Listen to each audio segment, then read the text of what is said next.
Jerusalem, Reuters. Israel set a higher threshold on Tuesday for any future vote on ceding parts of Jerusalem to the Palestinians, who want the eastern part of the city for a future independent state. The amendment passed by the Israeli parliament to existing legislation raised from 61 to 80 the number of votes that would be required in the 120-seat Knesset to approve any proposal to hand over part of the city to a OEA foreign party euro. The amendment, long in the legislative pipeline, comes less than a month after U.S. President Donald Trump angered the Palestinians, Middle East leaders and world powers by recognizing Jerusalem as Israeli Euro trademark's capital. U.S. negotiations between Israel and the Palestinians have been frozen since 2014 but, if ever resumed, a special Israeli parliament majority to approve handing over parts of Jerusalem could complicate efforts to reach a peace accord.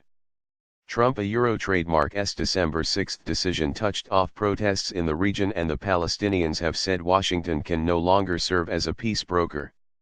A U.S. bid to revive negotiations, led by the presidential Euro trademark's advisor and son-in-law, Jared Kushner, has so far shown no progress.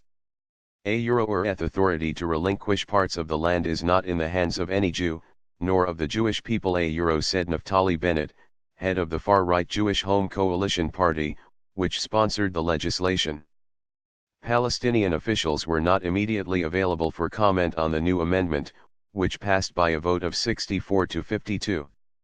Opposition head Isaac Herzog said Jewish Home was leading Israel toward a terrible disaster The status of Jerusalem is one of the most sensitive issues in the decades-old Israeli-Palestinian conflict.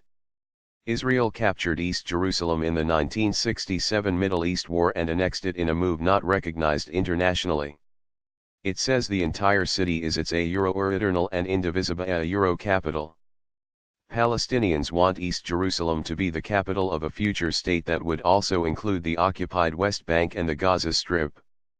On Sunday, Prime Minister Benjamin Netanyahu trademark's Likud party unanimously urged legislators in a non-binding resolution to effectively annex Israeli settlements built in the West Bank. L8N10V0GP. Political commentators said the decision might bolster right-wing support for Netanyahu, who could seek a public mandate in an early election while he awaits possible criminal indictments against him on corruption suspicions. He denies wrongdoing. Parliamentary elections are not due until November 2019 but the police investigations in two cases of alleged corruption against Netanyahu and tensions among coalition partners in his government could hasten a poll. Some commentators, pointing to an existing law that already sets a similar high threshold for handing over territory in a land for peace deal, have said Jewish Home was essentially competing with Likud for support among the right-wing base.